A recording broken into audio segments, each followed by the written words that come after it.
syuhada. Pinggang itu disebutnya wilayah syuhada. Syuhada itu adalah berjuang di jalan Allah. Ya, berjuang, jihad, perjuangan. Barakallah aulia, semoga Allah jadikan jariah terbaik untuk wakafnya. Ya. Namanya berjuang itu harus sepenuh hati. Harus lillah, harus disiplin waktu. Harus sadar diri. Itu namanya berjuang. Andaikan kita berjuang tidak sepenuh hati, pasti akan muncul penyakit-penyakit pada pinggang. Contoh, kesibukan yang kita lakukan tidak sepenuh hati, pasti muncul sakit pinggang. Barakallah teman-teman yang berwakaf, barakallah. Ya, contoh lagi cuci piring sambil ngedumel, gak lillah, sambil marah, pasti muncul sakit pinggang. Lagi nyapu, gak ikhlas, sambil ngedumel, pasti muncul sakit pinggang. Lagi sibuk kerja, datang panggilan sholat, gak segera sholat, pasti muncul sakit pinggang. Itu teman-teman ya, dari situlah datangnya penyakit pinggang. Nah, yang paling bahayanya lagi, udah malah lagi sibuk perkara dunia, semangat perkara dunia, namun tidak diimbangi semangatnya perkara akhirat. Sibuk mengejar dunia, namun akhirat ditinggalkan. Bukan sakit pinggang lagi, saraf kejepit. Makanya orang yang terkena saraf kejepit, nggak ada orang saraf kejepit lagi sholat, nggak ada. Orang saraf kejepit pasti penyebabnya lagi kerja, lagi ngangkat barang, lagi melakukan sesuatu. Nah, sok, ngangkat barangnya ninggalin sholat nggak? Sibuk kerjanya ninggalin sholat nggak? Dari situlah datangnya saraf kejepit. Disebabkan gara-gara adanya melakukan kegiatan, meninggalkan waktu ibadah, meninggalkan sholat. Itu seperti itu. Ya. Kenapa bisa? Barakallah burita, barakallah jariah terbaik. Kenapa bisa orang yang malas seperti itu, barakallah? Kenapa bisa jadi saraf kejepit? Kenapa bisa jadi sakit pinggang? Ingat, orang melakukan aktivitas tidak sepenuh hati. Kemudian kita melakukan aktivitas sambil mengeluh. Melakukan aktivitas tidak semangat, bermalas-malasan. Secara otomatis alam tubuh kita berkurang hasratnya untuk minum. Sok, teman-teman kalau lagi males-malesan, pengen minum nggak? Nggak pengen. Kalau lagi kerja, banyak beban pekerjaan, akhirnya kerja nggak sepenuh hati. Gimana rasanya? Pengen minum nggak? Nggak pengen minum. Adanya rasa nggak pengen minum, akhirnya jadi kurang cairan. Kurang cairan secara medis penyebab penyakit sakit pinggang. Disebabkan karena kurangnya cairan. Kurang cairan karena kita kurang minum. Kurangnya minum karena nggak ada hasrat untuk pengen minum. Nggak ada rasa pengen minum disebabkan karena adanya sifat yang disebutkan tadi. Oke? Lalu bagaimana jalan sembuhnya? Barakallah teman-teman yang sudah berwakaf, barakallah. Bagaimana jalan sembuhnya? Jalan sembuhnya mudah teman-teman. Dalam sebuah buku disebutkan mukjizat gerakan sholat. Ternyata sholat kita, jika gerakannya benar, segala penyakit bisa jadi wasilah sembuhnya. Sempurnakan posisi rukunya, sempurnakan posisi sujudnya. Sempurnakan secara gerakan, itu bisa jadi jalan terapinya. Apalagi sempurnakan pula hakikat dan rasanya. Ketika lagi sujud, lepas segala kesombongan. Mohon ampun kepada Allah dengan semurni-murninya. Dengan kekuatan dalam kolbu, subhana rabbiyal a'la wa bihamdih. Maka ketika kolbu kita berzikir, lalu kolbu itu adalah jantung. Jantung memompa darah. Setiap aliran darah yang terpompa dari zikir, setiap saraf kejepit organ tubuh yang sakit sembuh, teman-teman. Ya, itu. Ya, ingat. Gerakan sholat aja ada mukjizatnya. Oke? Lalu, bagaimana caranya? Ada lagi nggak? Bisa. Taruh aja bantal atau taruh guling di pinggang, tiduran. Guling itu bahasa Malaysianya apa? Bantal peluk ya. Jadi taruh di pinggang, tidur terlentang di lantai, tangan ke atas begini. Teman-teman, dengan duduk saja, duduk tangannya diginiin, itu udah enak banget. Apalagi kalau tiduran dikasih guling pinggangnya, enak banget. Enak banget kalau udah kayak gini. Ya, enak banget. Tuh, sok praktekin. Ya, praktekin. Lalu bagaimana jika saraf kejepitnya dari punggung? Punggung itu wilayah sidikin. Sidikin itu dari puncak kepala sampai ke belikat, itu disebutnya wilayah sidikin. Disebabkan kenapa? Karena pola pikir berlebih perkara dunia. Khawatir akan hari esok, khawatir perkara jodoh, khawatir perkara rizki, khawatir perkara kematian, khawatir kecintaan berlebih kepada harta bendanya, tahtanya, kemudian keluarganya. Mungkin khawatir ketika ditinggal suami, khawatir ketika disakitin orang lain, kemudian ada lagi kekhawatiran akan hari esok, besok uang dari mana, besok bayaran gimana, banyaknya beban pikiran seperti itu bisa jadi penyebab adanya sakit pada punggung, sakit pada pundak, sakit pada belikat, sakit pada leher bagian belakang, sama sakit pada kepala bagian belakang. Sob, saya tanya, orang yang suka sakit kepala, pundaknya suka berat, lehernya sering kaku, saya tanya, banyak beban pikiran enggak? Memikirkan beban hidup itu bukan hanya perkara materi ya. Memikirkan pekerjaan yang gak selesai-selesai itu juga bagian daripada pikiran perkara dunia. Ya, pundaknya pada kaku, lehernya pada kaku itu disebabkan karena ini. Ini gak bisa istirahat dari keinginan, harapan, angan-angan dunia. Apalagi sesuatu yang sudah dijamin oleh Allah, jodoh, rezeki, mati. Ya kan dijamin sama Allah. Namun ada keraguan, besok uang dari mana, besok bayaran gimana, sehingga apa? Sulitnya ekonomi menjadikan marah-marahnya kepada suami. Sok, ibu-ibu yang suka marah atau bapak-bapak yang suka marah kepada istri disebabkan karena perkara jodoh, rizki mati, kecemburuan dan lain sebagainya. Sok, pundaknya pada sakit. Sok. Pundaknya pada sakit. Sok. Dari situlah datangnya sakit pundak, sakit punggung, sakit belikat, sakit leher. Disebutnya wilayah sidikin. Lalu bagaimana jika sakitnya hanya pundak sebelah kanan saja? Semangat Bu. Ya. Bila mana sakitnya hanya pundak sebelah kanan saja? Sebelah kanan disebutnya hablum minanas. Hablum minanas itu adalah hubungan kita dengan manusia. Ingat, adanya kecintaan berlebih kepada pasangan, kepada harta, kepada tahta. Memikirkan berlebih, ketakutan, kekhawatiran, kecemasan berlebih, perkara itu akan muncul sakit pada pundak. Anak lagi sakit, khawatirnya berlebih. Nanti sakit pundak sebelah kanannya. Ya. Kemudian suami nggak pulang-pulang. Sakit nanti pundaknya. Kemudian, pokoknya intinya adanya kecintaan berlebih. Keinginan, harapan, angan-angan berlebih, kecintaan berlebih, perkara harta, tahta, keluarga. Itu sebabnya. Nanti belikatnya juga sakit. Lalu bagaimana jika pundak kiri yang sakit? Hanya pundak kiri yang sakit, hanya belikat kiri yang sakit. Sebelah kiri disebutnya apa? Sebelah kiri disebutnya hablum minallah. Sesuatu yang berhubungan dengan Allah. Perkara dunia yang dijamin sama Allah. Perkara apa itu? Jodoh, rizki, mati. Orang yang suka memikirkan perkara rizki. Khawatir banget perkara rizki. Takut banget miskin. Takut nggak punya. Takut nggak ada. Takut besok nggak ada. Kemudian khawatir juga perkara jodoh. Cemburuannya luar biasa. Overprotective atau mungkin ketakutan misal takut diselingkuhin, takut intinya gitu dah. Ya, atau mungkin satu lagi nih yang paling banyak nih, ketakutan akan kematian. Takut mati, datang pagi takut mati, datang siang takut mati, datang malam takut mati, malam-malam gak bisa tidur takut mati, muncul kecemasan, kekhawatiran, ketakutan melanda, hati gelisah, bawaannya takut mati, penyakit kambuh, rasanya takut mati, sensasi muncul, rasanya takut mati. Sebagaimana penyakit-penyakit asam lambung, anxiety, panic attack, penyakit GERD, sama penyakit dan gangguan kecemasan. Nah, tuh. Itu nanti belikat sama pundak kirinya sakit. Sob, saya tanya.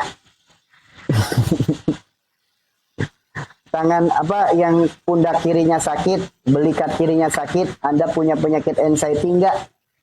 Dihantui rasa takut mati? Punya penyakit anxiety enggak? Punya penyakit asam lambung enggak? Yuk.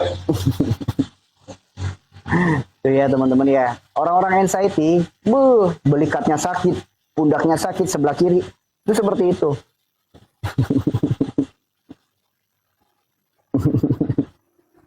Ya.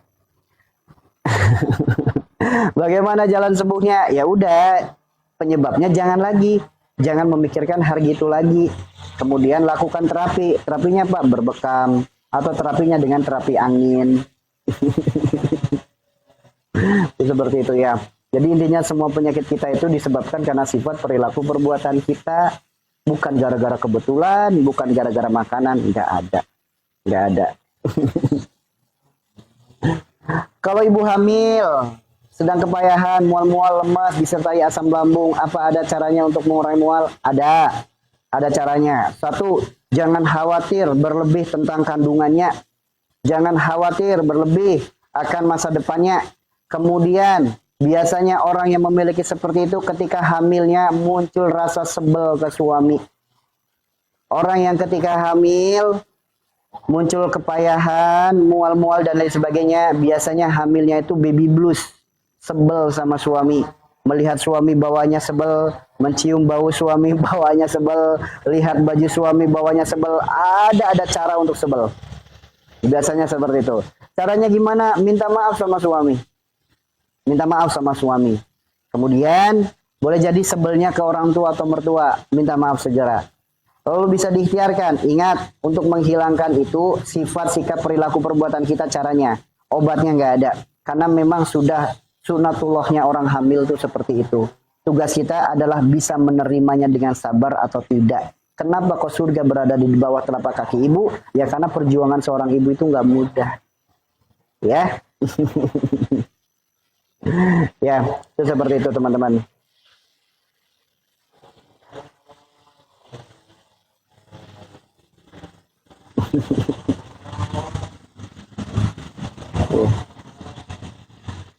Ini hampir kebanyakan masalahnya tulang, pegel-pegel gitu ya. Padahal kalau pegel-pegel itu, kalau mati rasa gimana? Apanya yang mati rasa? Mati rasa ke suami atau mati rasa badannya? Mati rasa kalau badannya disebutnya lumpuh. Lumpuh disebutnya. Nah ini banyak banget nih ya. Ada jerawat, ada sendi, kemudian banyak banget. Gini, terkait perkara tulang, tulang itu adalah penopang beban tubuh, penopang hidup kita. Penopang hidup kita itu apa? Kepasrahan kita kepada Allah. Orang ketika hidupnya tidak pasrah, banyak mengeluh tentang keadaan, pasti tulang-tulangnya sakit. Pasti. Nah, kalau kita bicara ikhtiar supaya tulang-tulangnya nggak sakit, mudah. Mandi pagi saja yang suka sakit badan, insya Allah nggak begel-begel lagi. Mandi pagi rutin aja. Rutin mandi pagi. rutin mandi pagi aja. Apalagi mandi sebelum sholat subuh. Yang badannya suka pegel-pegel nggak karuan, sok mandi sebelum sholat subuh. Enak teman-teman. Enak. Kalau masih cinta suami tapi sayang sama yang lain, dah. Nggak baik itu.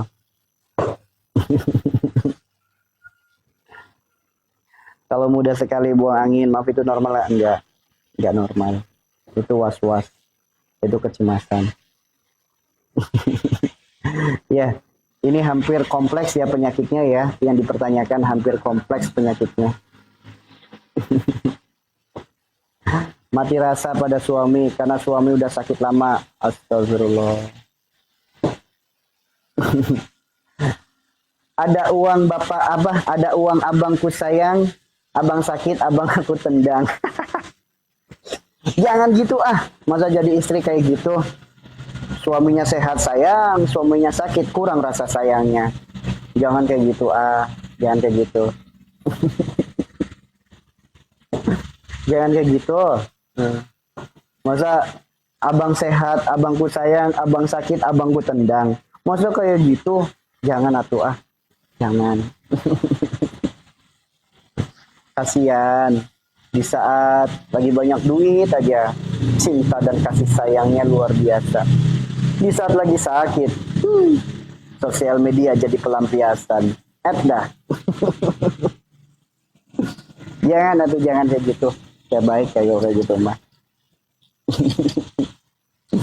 Iya, nggak ada uang abang mau. Nggak ada uang, sendal melayang. Jangan gitu atuh. Jangan kayak gitu. Gini teman-teman. Ini penyakitnya rata-rata di tulang banyak banget ya. Saya melihat komentar-komentar dari tadi kok rata-rata penyakitnya nyeri persendian. Kebanyakan ngeluh makanya jadi nyeri persendiannya. Kebanyakan mengeluh jadi nyeri persendiannya.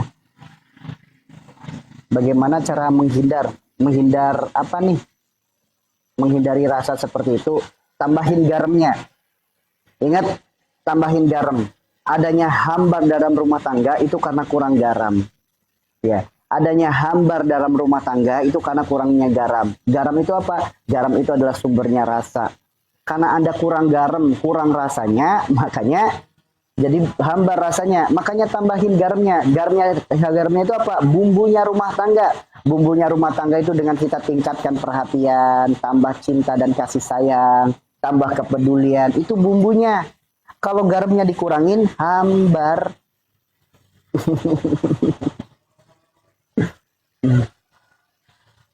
Kalau suami selingkuh, bagaimana menghadapinya? Ya Allah, hamba mohon kepadamu, ya Allah, Engkaulah Rabb yang maha melihat, maha menyaksikan.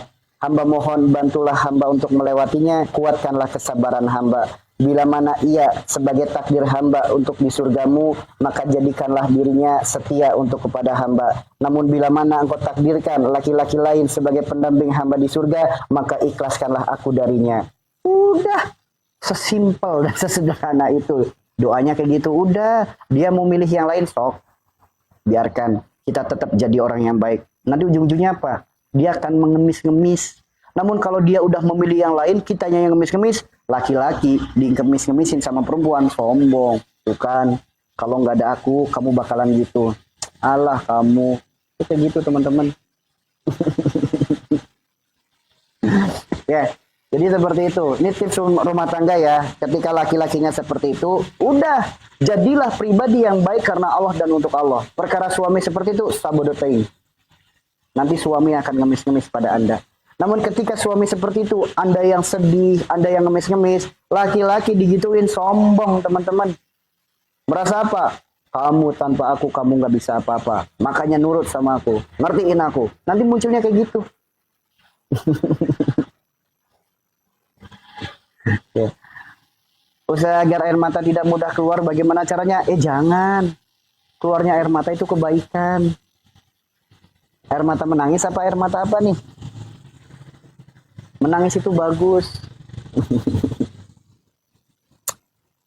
Udah 1 tahun saya sakit GERD, berobat terus rumah sakit belum sembuh, mohon solusinya. Karena yang diobatin lambungnya, Coba, yang diobatin jangan lambungnya. Ingat ya teman-teman, kembali. Penyakit 40 hari diobatin gak sembuh, itu bukan lagi organ tubuh yang diobatin. Yang diobatin adalah rohaninya. Oke?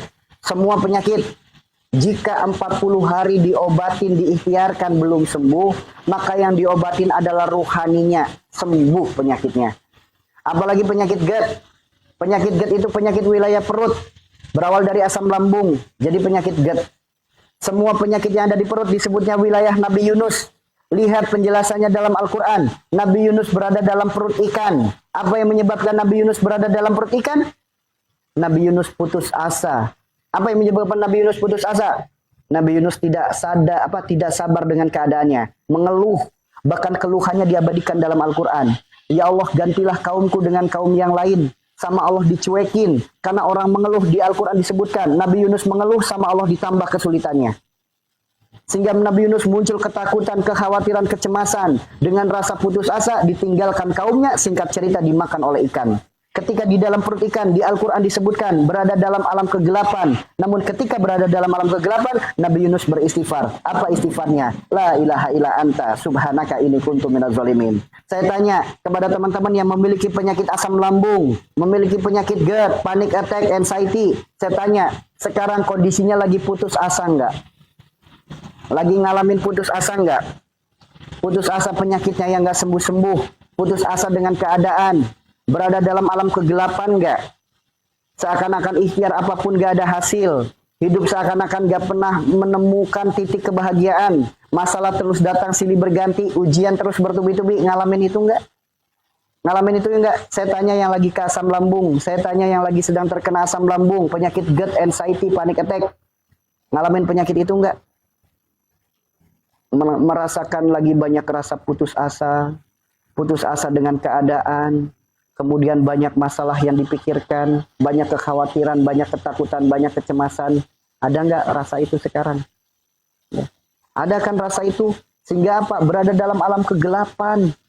Alam kegelapan itu apa? Seakan-akan masalah terus datang silih berganti, ujian terus bertubi-tubi, merasa penyakitnya paling parah, merasa ujiannya paling berat, merasa masalahnya paling dahsyat. Merasa kayak gitu enggak? Itu alam kegelapan namanya. Lalu lihat ketika mengalami alam kegelapan, ketika gelap banget, seakan-akan gelap kehidupannya. Apa yang dilakukan oleh Nabi Yunus? Nabi Yunus beristighfar. Apa istighfarnya? La ilaha illa anta subhanaka inni kuntu minadz zalimin. Bahkan istighfarnya diabadikan dalam Al-Quran. Saya tanya, apakah kebetulan? Enggak. Enggak ada yang kebetulan. Sudah dituliskan dalam Al-Quran. Kisahnya, penyebabnya, yang dirasakan, ada semua di Al-Quran. Apa yang saya sampaikan wujud nyata enggak dengan teman-teman yang mengalami asam lambung? Penyakit panic attack anxiety, psikosomatis, kemudian ada lagi penyakit GERD. Wujud nyata nggak yang dialami seperti itu? Sama nggak dengan yang dituliskan dalam Al-Quran? Sama persis teman-teman. Sama. Nabi Yunus beristighfar. Apa istighfar Nabi Yunus? Memohon ampun kepada Allah karena telah zolim pada diri sendiri. Karena telah zolim pada diri sendiri. Bagaimana tidak disebut zolim? Orang ketika lagi merasa putus asa, banyak pikiran, banyak masalah, banyak ketakutan, banyak kecemasan. Segala apa dipikir, secara otomatis makan tidak enak, tidur tidak nyenyak. Makan jadi teratur, muncul gejala asam lambung. Berawal dari panas perih di ulu hati, sampai ke dada, sampai ke kerongkongan. Pikiran tetap gak bisa tenang, gara-gara mikirin butuh, mikirin hutang yang banyak, dan lain sebagainya. Akhirnya asam lambungnya kambuh, asam lambungnya menghasilkan zat asam yang berlebih, sehingga lambungnya membengkak, panas, sakit, perih, kayak diperes-peres rasanya. Bahkan sensasinya gak karuan yang dirasakan. Ketika lambung membengkak, membengkaknya lambung, mengganggu ruang gerak jantung, terjadilah penyakit GERD, sakit di dada sebelah kiri, sakit di ulu hati, sampai tembus ke belikat. Itu namanya penyakit GERD. Jantungnya terganggu, lambung yang membengkak. Jantung disebut kolbu, kolbu disebut hati. Jantungnya terganggu, hatinya terganggu. Itulah kenapa bawaannya selalu gelisah, bawaannya nggak betah, hatinya berdebar-debar. Saya tanya kepada yang terkena penyakit GERD, gimana rasanya? Berdebar-debar terus nggak hatinya? Bawaannya deg-degan mulu nggak? Ketakutan mulu nggak? Kekhawatiran mulu nggak? Kecemasan mulu nggak? Gimana rasanya? Gelisah nggak? Merasa nggak betah nggak? Merasa nggak betah nggak? Datang situasi apapun, suasana itu bikin nggak nyaman, bikin nggak betah, sehingga muncul emosional, muncul tidak ketenangan. Nanti dari penyakit itu, nih tanda lemahnya iman. Namun dikasih tahu itu tanda lemahnya iman, Anda tidak terima. Ketakutan jadi was-was, kekhawatiran jadi was-was, kecemasan jadi was-was. Segala sesuatu yang dipikir jadi was-was. Was-was datangnya dari setan. Setan diciptakan dari api. Yang namanya api takut dengan air, takut dengan angin, takut dengan dingin. Saya tanya, Anda takut nggak dengan kipas angin? Takut kan? Takut nggak dengan dingin? Takut kan? Takut nggak dengan mandi? Takut. Males mandi, takut mandi, jarang mandi. Tuh teman-teman. Semua sudah terbukti. Lantas apa yang membuat diri Anda nggak sadar bahwasanya itu adalah penyakit ruhani, itu adalah penyakit mental. Sehingga dari ketakutan-ketakutan itu makin aneh ketakutannya. Sehingga dalam psikolog disebutnya nama penyakitnya panic attack. Datang pagi takut, datang siang takut, datang malam takut. Bahkan lucunya dengar suara ambulan takut, dengar orang ketawa takut, dengar suara burung takut, dengar detak jarum jam takut. Takut nggak? Apalagi mendengar berita kematian, takut. Dari ketakutan itu akhirnya semakin lemah lagi imannya. Rasulullah bersabda, nama penyakitnya adalah wahan. 1400 tahun yang lalu penyakitnya udah dikasih tahu, nama penyakitnya adalah wahan. Wahan itu apa? Berawal dari ubud dunia, berujung pada takut mati. Diakui tidak diakui, sadar tidak sadar, penyebab penyakit Anda adalah disebabkan karena kecintaan dunia yang berlebih. Kecintaan dunia berlebih itu apa? Banyak yang sakit seperti ini setelah menikah. Karena di saat dia jadi seorang anak, kebutuhannya dipenuhi oleh orang tuanya. Begitu menikah, tertekan keadaannya. Mikir butuh, mikir takut ini, takut itu. Belum takut ditinggalin, takut diselingkuhin. Suaminya tiba-tiba aneh sifatnya, perilakunya, perbuatannya. Jadi beban pikiran. akhirnya jadi muncul penyakit seperti itu. Ada lagi yang gara-gara munculnya apa? Kecintaan berlebih kepada dunia, ditinggal meninggal, ditinggal mati orang tuanya, kekasihnya, siapapun ditinggal mati, kesedihan berlebih, muncul penyakit seperti itu. Atau mungkin ditipu seseorang, kemudian banyak yang dikorbankan, akhirnya muncul penyakit seperti itu. Ya, itulah penyakit anxiety namanya. Bawahnya takut mulu dengan kematian. Mencekam bawahnya, terpuruk sekali keadaannya. Itu seperti itu. Yang dirasakan 1001 sensasi. 1001 sensasi yang dirasakan. Ya, ada juga yang baru lahiran atau di saat lagi hamil muncul penyakit itu banyak. Yang dirasakan 1001 sensasi, kadang kepala kelayangan, kadang nafas pendek, kadang sesak nafas, kadang detak jantung seakan hilang. Jantung berdebar-debar, perut sakit, kaki gemetar, badan lemes, pundak sakit, belikat sakit, tangan gemetar, kedutan di mana-mana, badan gerak-gerak sendiri. Yang dirasakan 1001 sensasi. Namun ketika datang ke rumah sakit, nggak ada diagnosanya. Ketika ke rumah sakit, nggak ada diagnosanya. Bahkan dinyatakan sehat. Nggak ada penyakitnya. Sehingga Anda akhirnya murni, lemah imannya. Akhirnya datang ke orang pintar, menganggap penyakitnya disebabkan gara-gara apa? Gara-gara santet sihir guna-guna. Padahal penyebab penyakitnya itu gara-gara apa? Kecemasannya sendiri. Mentalnya yang sakit. Lalu bagaimana jalannya untuk sembuh? Ingat, ini penyakit bukan penyakit jasad. Ini penyakit mental. Makanya di rumah sakit nggak ada diagnosanya. Meskipun Anda di endoskopi, ada lecet pada lambung, ada radang pada usus, itu disebabkan gara-gara efek daripada sifat itu tadi. Ya. Lalu bagaimana jalan sembuhnya? Iya, lengkap, derita hidupnya lengkap. Bagaimana jalan sembuhnya? Ingat, ini adalah penyakit rohani. Rohani berkaitan dengan jiwa, berkaitan dengan akal, berkaitan dengan hati.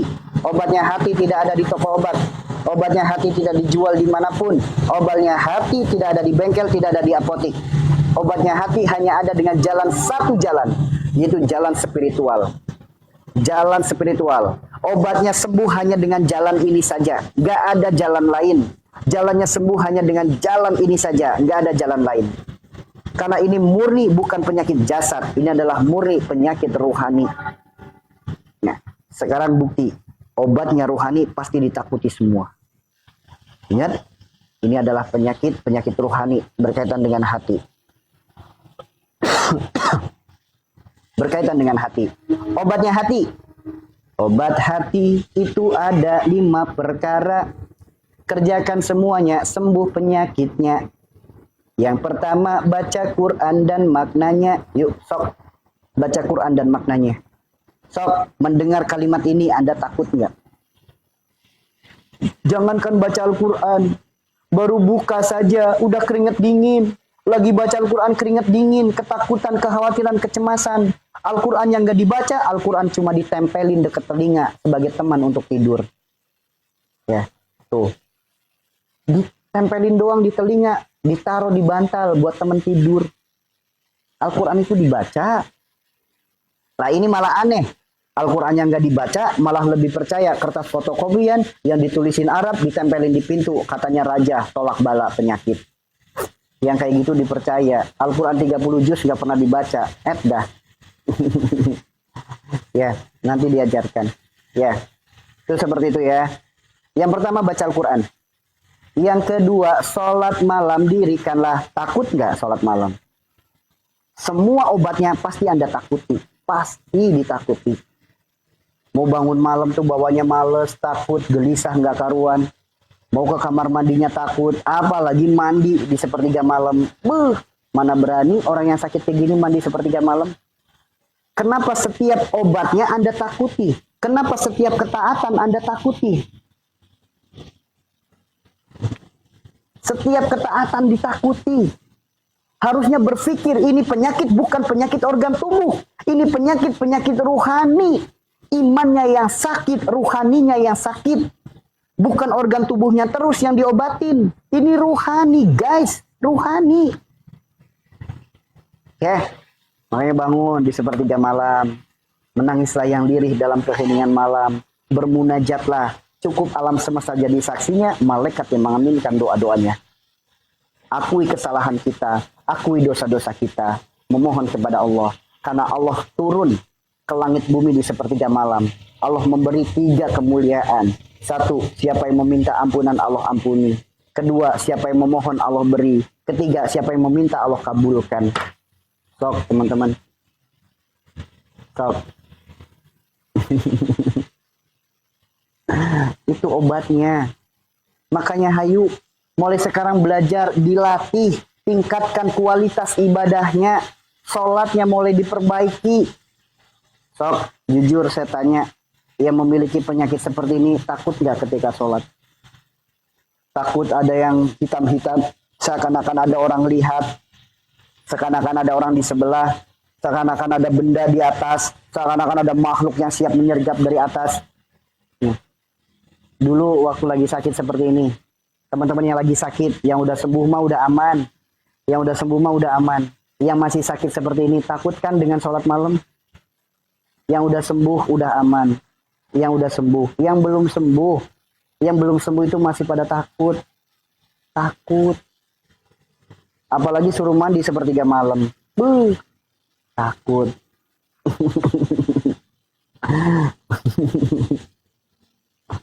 Ya, makanya hayu pelan-pelan, sedikit demi sedikit lakukan perubahan, sedikit demi sedikit. Ingat, Allah tidak akan merubah suatu kaum sebelum Ia merubah dirinya sendiri.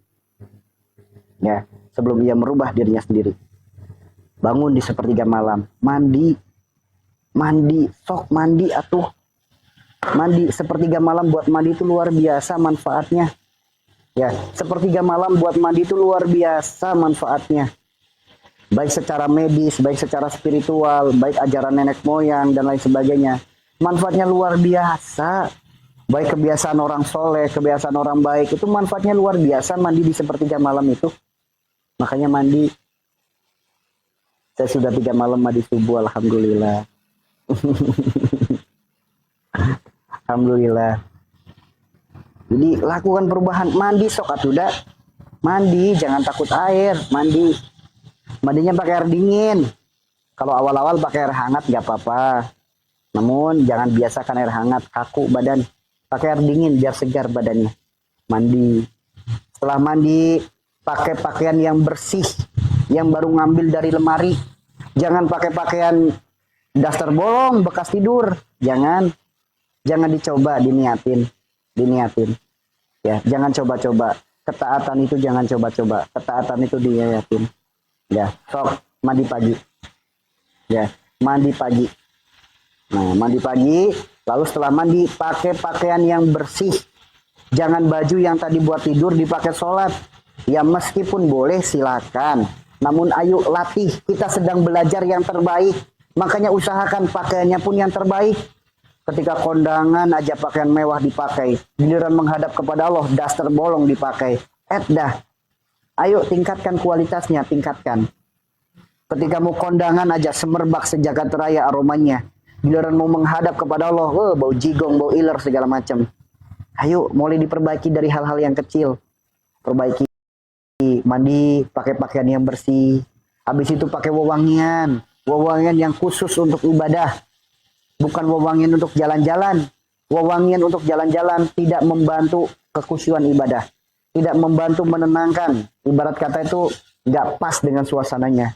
Makanya dengan suasana ibadah, pakai parfum ibadah.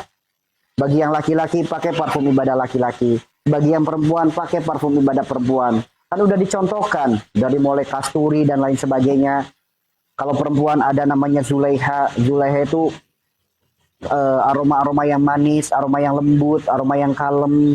Itu karakter Zulaiha. Biasanya cocok nih bagi orang-orang perempuan yang karakternya keibuan, orang-orang yang dewasa. Nah, ada lagi aroma ibadah yang perempuan itu, ada lagi Humero. Humero itu aromanya segar.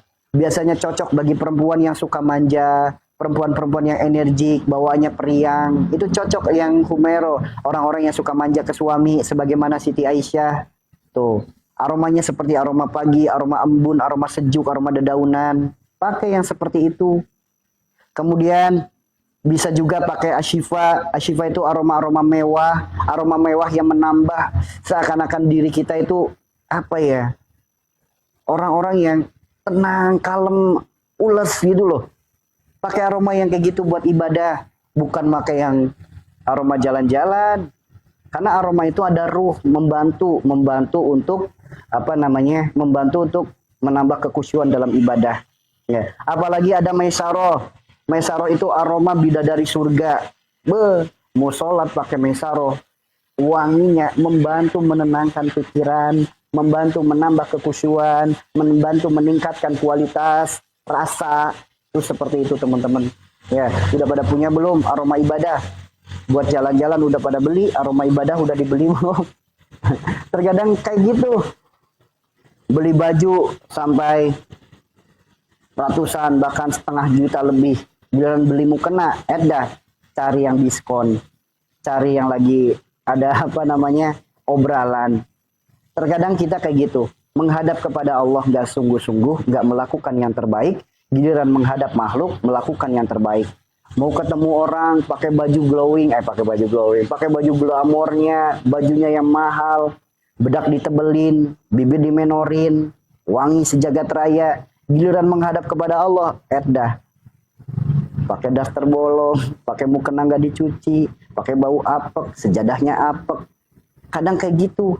Kualitasnya kepada makhluk dikedepankan, sedangkan kualitasnya kepada Allah nggak dipersiapkan. Ya, makanya seperti itu. Ayo lakukan kebaikan-kebaikan. Lakukan dengan cara salah satunya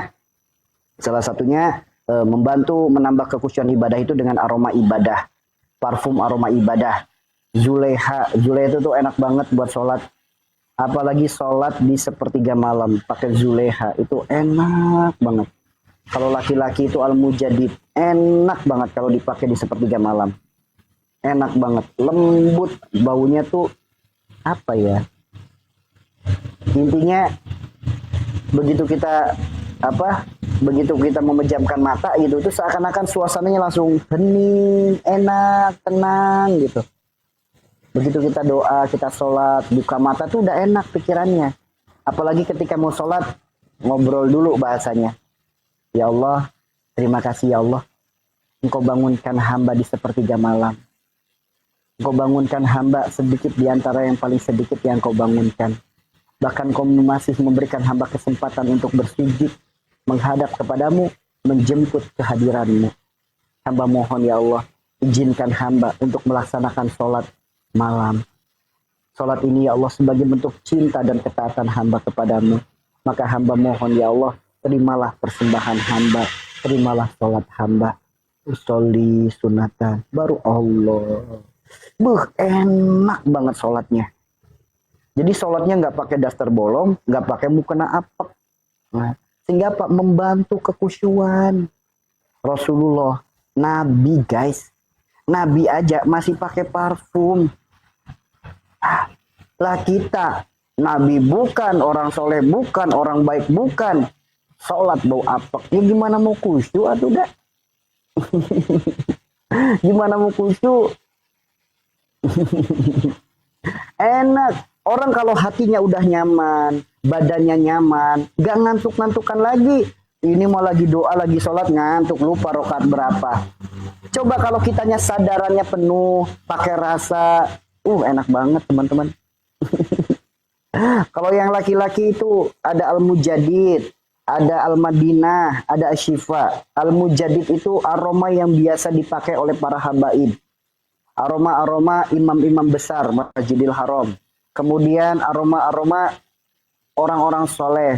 Ada lagi al-madinah. Al-madinah itu aroma khas kotanya Nabi, kota Madinah.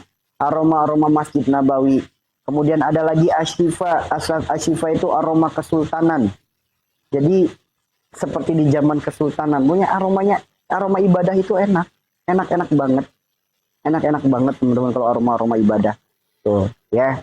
Jadi seperti itu. Jadi usahakan yang terbaik. Ya, yang terbaik. Yang bisa untuk laki-laki dan perempuan, asyifa. Asyifa itu bisa dipakai laki-laki, bisa dipakai perempuan. Di tempat sholat dikasih asyifa. Kadang suami make, kadang kita make, istri yang make, kadang anak yang make. Karena bisa untuk semua. Laki-laki masuk, perempuan masuk. Itu asyifa. Ya. Itu enak teman-teman kalau seperti itu. Makanya usahakan pakai aroma-aroma ibadah. Enak nanti insya Allah. Jadi membantu menambah kekhusyuan. Ya. Karena kita bukan wali. Kita bukan orang soleh, kita bukan ulama, kita bukan orang hebat yang sholat asal takbir langsung khusyuk, yang sholat asal takbir langsung nikmat. Kita adalah pendosa yang berlumuran dengan dosa, maka kita masih butuh hal-hal seperti ini.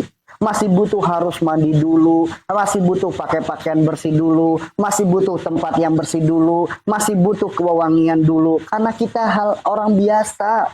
Kita pendosa, kita berlumuran dengan dosa. Kecuali kita orang baik, kita orang soleh, orang alim, yang ilmunya udah tinggi, ketaatannya udah luar biasa, takbir doang bisa khusyuk.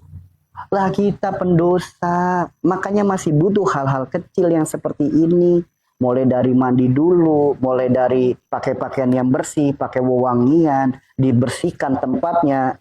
Kita masih butuh kayak gitu. Jangan ikutin, wah, sholat gak butuh kayak gitu. Iya, bagi orang soleh gak butuh kayak gitu. Bagi orang alim gak butuh kayak gitu. Bagi para wali gak butuh kayak gitu. Kita kan bukan orang soleh. Kita kan belum jadi orang soleh. Kita belum jadi orang baik. Makanya kita masih butuh hal-hal seperti itu. Kita sang pendosa yang berlumuran dengan dosa. Masa iya mau kondangan, glamornya luar biasa. Giliran mau menghadap kepada Allah, daster rombeng dipakai. Nah ini bukan masalah sholat gak butuh kayak begituan. Jangankan kita teman-teman. Lihat sosok nyata Imam Masjidil Haram. Pakaiannya bersih, mewah, mahal, aromanya wangi. Yang derajatnya, posisinya imam seluruh dunia saja masih seperti itu. Memakai yang bersih, yang rapih, yang wangi. Lah kita pendosa gak mau yang kayak begitu. Ya gimana mau khusyuk? Ayo, makanya belajar hal-hal kecil. Mukena kalau bisa jangan punya satu. Kalaupun punya satu, sering-sering dicuci biar nggak bau apek. Beli mukena, yuk harga mukena jauh lebih mahal daripada baju kondangan. Kalau ingin kita dianggap plus, ya. Jadi beli baju kondangan sampai 1,5 juta, beli mukena 100.000 dapat 3. Dah. Yuk, kalau bisa mukena kita, sarung kita jauh lebih mahal daripada baju main kita. Tuh, itu cara melatih diri kita meningkatkan kualitas di hadapan Allah. Ya. Mau kondangan, parfum sejagat raya aromanya. Mau ibadah, iler, apek aromanya. Gimana malaikat mau mendekat? Sekalinya ngomong, sekalinya baca doa, bismillahirrahmanirrahim. Ini aroma apa itu? Tahu-taunya mulutnya dekat dengan hidung. Lah, sekelas Nabi saja masih bersiwak sebelum sholat. Masih dibersihin dulu mulutnya. Butuh aroma yang bersih, aroma yang wangi. Dah. Kita manusia biasa. Boro-boro gosok gigi. Kumur-kumur juga enggak. Ibaratnya. Sekelas Nabi saja masih pakai siwak sebelum sholat. Karena menghargai, ingin berhadapan dengan Allah. Supaya tidak ada aroma mulut. Supaya, ini mah lagi sholat, bau kopi, ketemu asap rokok. Apeknya luar biasa. Gimana mau khusyuk ibadahnya? Nabi mengajarkan seperti itu untuk dicontoh. Bukan untuk sosokan. Allah, saya nggak butuh kayak gitu. Ya silakan kalau Anda sudah jadi seorang wali. Mungkin nggak butuh kayak gitu. Saya juga sudah jadi seorang wali. Wali murid. Ibu-ibu juga udah jadi wali murid, wali nikah, bapak-bapak udah jadi wali nikah. Ada si fulan itu,